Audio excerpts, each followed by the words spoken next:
بسم اللہ الرحمن الرحیم۔ ناظرین، جان لیجئے کہ خوشحال گھر کی ضامن صرف عورت ہی ہے۔ عورت کو ایک بلند مرتبہ انسان کی حیثیت سے دیکھا جانا چاہیے تاکہ معلوم ہو کہ اس کے حقوق کیا ہیں اور اس کی آزادی کیا ہے۔ عورت کو ایسی مخلوق کے طور پر دیکھا جانا چاہیے جو بلند انسانوں کی پرورش کر کے معاشرے کی فلاح و بہبود اور سعادت و کامرانی کی راہ ہموار کر سکتی ہے۔ تب اندازہ ہوگا کہ عورت کے حقوق کیا ہیں اور اس کی آزادی کیسی ہونا چاہیے۔ عورت کو خاندان اور کنبے کے بنیادی عنصر وجودی کی حیثیت سے دیکھا جانا چاہیے۔ ویسے کنبہ تو مرد اور عورت دونوں سے مل کے تشکیل پاتا ہے اور دونوں ہی اس کے معرض وجود میں آنے اور بقا میں بنیادی کردار کے حامل ہیں، لیکن گھر کی فضا کی طمانینت اور آشیانے کا چین و سکون عورت اور اس کے زنانہ مزاج پر موقوف ہے۔ عورت کو اس نگاہ سے دیکھا جائے تب معلوم ہوگا کہ وہ کس طرح کمال کی منزلیں طے کرتی ہیں اور اس کے حقوق کیا ہیں۔ عورت اور معاشرے میں اس کے ساتھ ہونے والے برتاؤ کا موضوع قدیم ایام سے ہی مختلف معاشروں اور تہذیبوں میں زیر بحث رہا ہے۔ دنیا کی آدھی آبادی عورتوں پر مشتمل ہے۔ دنیا میں انسانی زندگی کا دار و مدار جتنا مردوں پر ہے اتنا ہے عورتوں پر بھی ہے، جبکہ فطری طور پر عورتیں خلقت کے انتہائی اہم امور سنبھال رہی ہیں۔ خلقت کے بنیادی امور جیسے عمل پیدائش اور تربیت اولاد عورتوں کے ہاتھ میں ہے۔ معلوم ہوا کہ عورتوں کا مسئلہ بہت ہی اہمیت کا حامل ہے اور قدیم زمانے سے ہی معاشروں میں مفکرین کی سطح پر اسی طرح مختلف قوموں کی رسوم و روایات اور عادات و اطوار میں اسی پر توجہ دی جاتی رہی ہے۔ پوری تاریخ میں مختلف معاشروں میں عورتوں کے طبقے پر ظلم ہوا ہے۔ یہ انسان کی جہالت کا نتیجہ ہے۔ جاہل انسان کا مزاج یہ ہوتا ہے کہ اگر اس کے سر پر کوئی سوار نہیں ہے اور کوئی طاقت اس کی نگرانی نہیں کر رہی ہے، خواہ یہ نظارت انسان کے اندر سے ہو جس کا اتفاق بہت کم ہی ہوتا ہے، یعنی کبھی جذبہ ایمانی، اور خواہ باہر سے ہو یعنی قانون۔ اگر قانون کی تلوار سر پر لٹکتی نہ رہے تو اکثر و بیشتر یہ ہوتا ہے کہ طاقتور کمزور کو ظلم و ستم کا نشانہ بناتا ہے۔ حالات کی ستم ظریفی یہ ہے کہ پوری تاریخ میں ہمیشہ عورت ظلم کی چکی میں پسی ہے اور اس کی بنیادی وجہ یہ رہی ہے کہ عورت کی قدر و منزلت اور مقام و اہمیت کو نہیں سمجھا گیا۔ عورت کو اس کی شان و شوکت حاصل ہونا چاہیے۔ عورت ہونے کی وجہ سے اس پر کوئی زیادتی نہیں ہونی چاہیے۔ یہ بہت ہی بری چیز ہے، خواہ وہ زیادتی ہو جو عورت پر کی جاتی ہے اور اسے زیادتی کہا بھی جاتا ہے، اور خواہ وہ زیادتی ہو کہ جسے سرے سے زیادتی سمجھا ہی نہیں جاتا، جبکہ فی الواقع وہ ظلم ہے،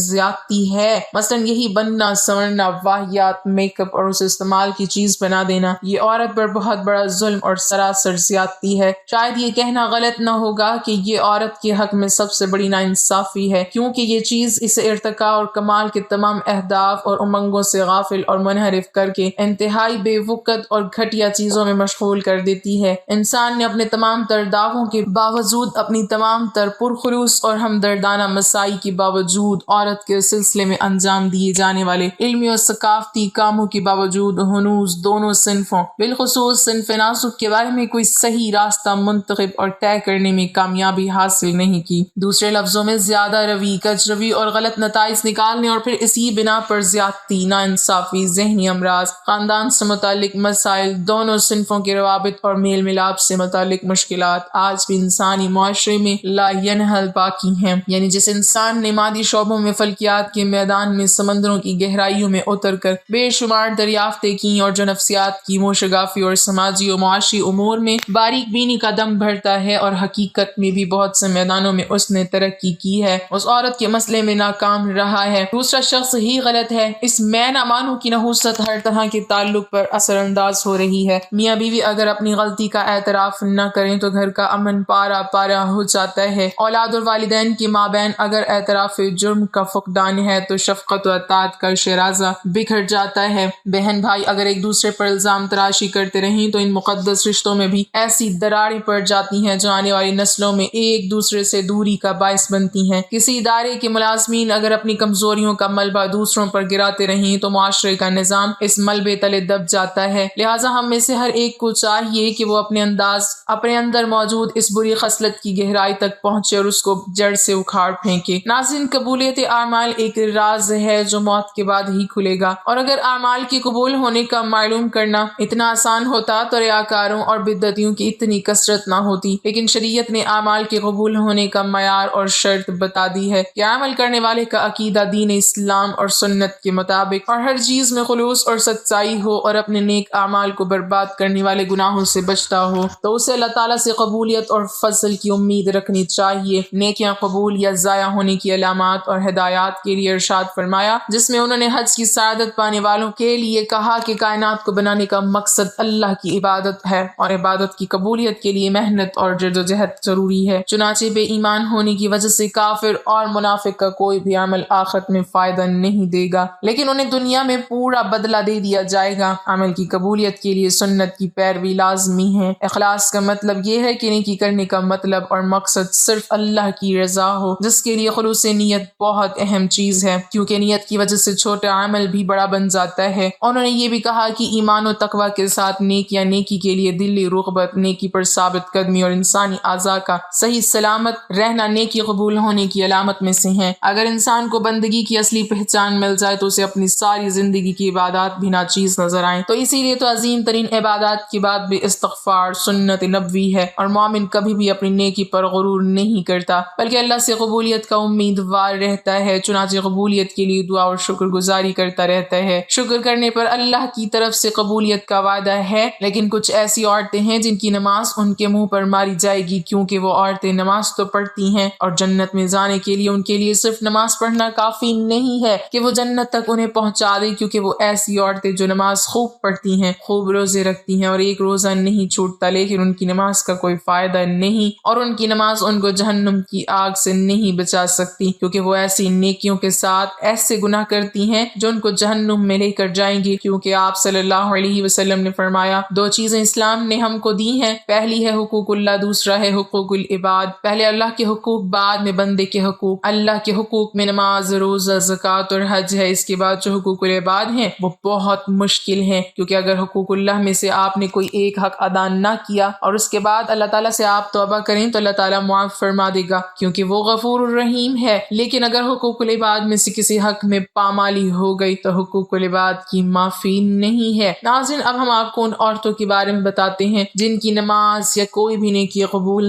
نہیں ہوتی۔ رسول اکرم صلی اللہ علیہ وسلم نے یہ بات بھی بیان کی تھی، جو عورت جوان ہو جائے جب تک سر پر دوپٹہ نہیں ہے اس کی نماز قبول نہیں ہوتی، اور آپ نے یہ بھی فرمایا جو اپنے بالوں کو نہیں ڈھانپتی اس کی نماز قبول نہیں ہوتی۔ رسول اللہ صلی اللہ علیہ وسلم نے یہ بھی فرما دیا، اگر کوئی عورت مسجد میں جاتی ہے عطر اور خوشبو لگا کر جب تک وہ غسل نہیں کر لیتی اس کی بھی نماز قبول نہیں ہوتی۔ اس لیے فرمایا، اے عورتوں کی جماعت، تم میں سے کوئی مسجد میں جانا چاہے تو خوشبو لگا کر نہ جائے جب تک یہ غسل نہیں کر لیتی، یہ نماز یا عبادت قابل قبول نہیں۔ حدیث کے الفاظ ہیں، تین ایسے لوگ ہیں ان کی نماز قبول ہونا تو دور کی بات، کانوں سے اوپر تک نہیں جاتی۔ نمبر 1، غلام مالک کی اجازت کے بغیر دوڑ گیا، اور اگر وہ جا کر تہجد بھی پڑھ لے گا لیکن اس کی کوئی بھی نماز یا عبادت قبول نہیں ہوگی۔ نمبر 2، ایسی عورت جو اپنے خاوند کو ناراض کر کے رات گزارتی ہے، اس کی بھی نماز قبول نہیں کی جاتی۔ نمبر 3، ایسا انسان جو لوگوں کو نماز تو پڑھاتا ہے لیکن لوگ اس کی امامت پر خوش نہیں ہیں، اسے پسند نہیں کرتے، شرط یہ ہے کہ کوئی شرعی سبب ہو، ویسے مزاج کی بات نہ ہو۔ ایسا انسان اگر کسی سبب کی وجہ سے لوگ اسے پسند نہیں کرتے تو ایسے انسان کی نماز بھی قبول نہیں ہوتی۔ حضرت ابو ہریرہ رضی اللہ تعالیٰ عنہ سے روایت ہے کہ آپ صلی اللہ علیہ وسلم نے فرمایا، 3 لوگوں کی نہ نماز قبول ہوتی ہے اور نہ کوئی نیکی اوپر چڑھتی ہے۔ نمبر 1، بھاگے ہوئے غلام کی جب تک کہ اپنے مالک کے پاس نہ آ جائے اور ان کے ہاتھ میں اپنا ہاتھ نہ دے دے۔ نمبر 2، ایسی عورت جس سے اس کا شوہر ناراض ہو۔ نمبر 3، مست شرابی کی جب تک شراب کا اثر ختم نہ ہو جائے۔ اس حدیث کے فائدے میں لکھتے ہیں، مرد عورت پر نگران ہے اور عورت اس کے ماتحت ہے۔ خدا کے بعد عورت کے لیے شوہر ہی ہے۔ والدین کے حق پر شوہر کا حق غالب ہو گیا۔ اگر مذہب میں کسی کو سجدہ تعظیمی کی اجازت ہوتی تو عورت کو ہوتی کہ وہ شوہر کو سجدہ کرے۔ حدیث پاک میں عورت کے لیے اس کا شوہر جنت یا جہنم ہے، کیونکہ عورت اس کے حق کو ادا کر کے جنت پا سکتی ہے۔ جس کا اتنا بڑا حق ہو بھلا اس سے ناراض کیسے کیا جا سکتا ہے؟ پھر خدا نے جسے رفیق حیات بنایا ہے،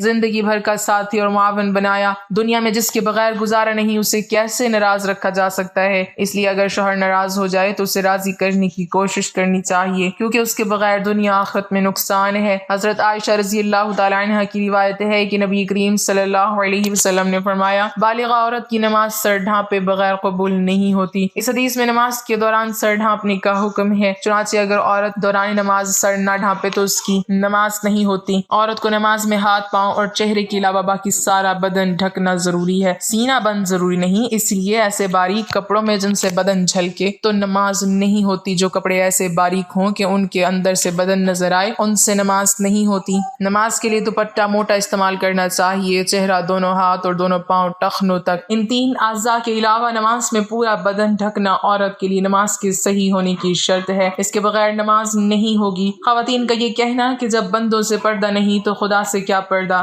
بالکل غلط ہے. اللہ تعالیٰ سے تو کپڑے پہننے کے باوجود آدمی نہیں چھپ سکتا، تو کیا پورے کپڑے اتار کر نماز پڑھنے کی اجازت دے دی جائے گی؟ بندوں سے پردہ نہ کرنا ایک مستقل گناہ ہے. جو عورت اس گناہ میں مبتلا ہو اس کے لیے یہ کیسے جائز ہو گیا کہ وہ نماز میں بھی سطر نہ ڈھانپے؟ الغرض عورتوں کا یہ شبہ شیطان نے ان کی نماز غارت کرنے کے لیے ایجاد کیا ہے. نماز کے دوران دوپٹہ کھل جائے اور 3 بار سبحان اللہ کہنے کی مقدار تک کھلا رہے تو نماز ٹوٹ جائے گی، اور اگر سر کھلتے ہی فوراً ڈھک لیا تو نماز ہو گئی. نفل نماز تو بیٹھ کے پڑھنے کی اجازت ہے، لیکن بیٹھ کر پڑھنے کا آدھا ثواب ملے گا. لیکن فرض نماز بیٹھ کر نہیں ہوتی کیونکہ قیام نماز کا رکن ہے، مردوں کے لیے بھی اور عورتوں کے لیے بھی، اور اصول یہ ہے کہ نماز کا رکن فوت ہو جائے تو نماز نہیں ہوتی. لہٰذا جو عورتیں فرض نماز بغیر معذوری کے بیٹھ کے پڑھتی ہیں ان کی نماز نہیں ہوتی. ہاں، جسم کا صحیح طریقے سے ڈھانپنا ضروری شرط ہے. پہنچوں تک ہاتھ کھلے ہوں تو کوئی مسئلہ نہیں، سینے پر اوڑھنی ہونی چاہیے. سجدے میں دوپٹہ نیچے آ جائے تو بھی نماز ہو جاتی ہے. عورت کا جمع ہو کر اس طرح نفل نماز جماعت کے ساتھ ادا کرنا بدترین بدعت ہے اور متعدد غلطیوں کا مجموعہ ہے جس کی وجہ سے وہ سخت گناہ گار ہیں. اور نیل پالش اور آدھی آستین والی عورتوں کی تو انفرادی نماز بھی قبول نہیں ہوتی. فجر کی نماز تو عورتوں کو اول وقت میں پڑھنا افضل ہے اور دوسری نماز مسجد کی جماعت کے بعد پڑھنا افضل ہے. جمعہ جماعت اور عیدین کی نماز عورتوں کے ذمہ نہیں ہے. حضرت صلی اللہ علیہ وسلم کا بابرکت زمانہ چونکہ شر و فساد سے خالی تھا، ادھر عورتوں کو حضرت صلی اللہ علیہ وسلم سے احکام سیکھنے کی ضرورت تھی، اس لیے عورتوں کو مساجد میں حاضری کی اجازت دی، اور اس میں بھی یہ ضروری تھا کہ باپردہ جائیں، میلے کو چیلی جائیں، زینت نہ لگائیں. اس کے باوجود عورتوں کو ترغیب دی جاتی تھی کہ وہ اپنے گھروں میں نماز پڑھیں. چنانچہ حضرت عبداللہ بن عمر رضی اللہ تعالی عنہ سے روایت ہے کہ حضرت صلی اللہ علیہ وسلم نے فرمایا اپنی عورتوں کو مسجد سے نہ روکو اور ان کے گھر ان کے لیے زیادہ بہتر ہیں. حضرت عبداللہ بن مسعود رضی اللہ تعالی عنہ سے روایت ہے کہ رسول اللہ صلی اللہ علیہ وسلم نے فرمایا عورت کا اپنے کمرے میں نماز پڑھنا اپنے گھر کی 4 دیواری میں نماز پڑھنے سے بہتر ہے، اور اس کا پچھلے کمرے میں نماز پڑھنا اگلے کمرے میں نماز پڑھنے سے بہتر ہے. مسند احمد میں حضرت ام حمید سعدیہ رضی اللہ تعالی عنہ سے مروی ہے کہ انہوں نے عرض کیا یا رسول اللہ صلی اللہ علیہ وسلم میں آپ کے ساتھ نماز پڑھنا پسند کرتی ہوں. آپ صلی اللہ علیہ وسلم نے فرمایا مجھے معلوم ہے کہ تم کو میرے ساتھ نماز پڑھنا محبوب ہے، مگر تمہارا اپنے گھر کے کمرے میں نماز پڑھنا گھر کے صحن میں نماز پڑھنے سے بہتر ہے، اور گھر کے صحن میں نماز پڑھنا گھر کے احاطے میں نماز پڑھنے سے بہتر ہے، اور احاطے میں نماز پڑھنا اپنے محلے کی مسجد میں نماز پڑھنے سے بہتر ہے، اور اپنی محلے کی مسجد میں نماز پڑھنا میری مسجد میں میرے ساتھ نماز پڑھنے سے بہتر ہے. راوی کہتے ہیں کہ حضرت ام حمید رضی اللہ تعالی عنہ نے یہ ارشاد سن کر اپنے گھر کے لوگوں کو حکم دیا کہ گھر کے سب سے دور اور تاریک ترین کونے میں ان کے لیے نماز کی جگہ بنا دی جائے. چنانچہ ان کی ہدایت کے مطابق جگہ بنا دی گئی. وہ اسی جگہ نماز پڑھا کرتی تھی یہاں تک کہ اللہ تعالیٰ سے جا ملی. یہ تو حضرت صلی اللہ علیہ وسلم کی بات تھی، لیکن بعد میں جب عورتوں نے ان میں کوتاہی شروع کر دی جن کے ساتھ ان کو مساجد میں جانے کی اجازت دی گئی تو فقہائے امت نے ان کو جانے کو مقرور قرار دیا. ام المومنین حضرت عائشہ صدیقہ رضی اللہ تعالی عنہا کا ارشاد ہے عورتوں نے جو نئی روش اختیار کر لی ہے اگر رسول اللہ صلی اللہ علیہ وسلم اس کو دیکھ لیتے تو عورتوں کو مسجد سے روک دیتے جس طرح بنی اسرائیل کی عورتوں کو روک دیا گیا تھا. حضرت ام المومنین رضی اللہ تعالی عنہا کا یہ ارشاد ان کے زمانے کی عورتوں کے بارے میں ہے. اسی سے اندازہ کیا جا سکتا ہے کہ ہمارے زمانے کی عورتوں کا کیا حال ہوگا. خلاصہ یہ کہ شریعت نہیں بدلی اور حضرت محمد صلی اللہ علیہ وسلم کے بعد کسی کو شریعت بدلنے کا اختیار نہیں، لیکن جن قیود و شرائط کو ملحوظ رکھتے ہوئے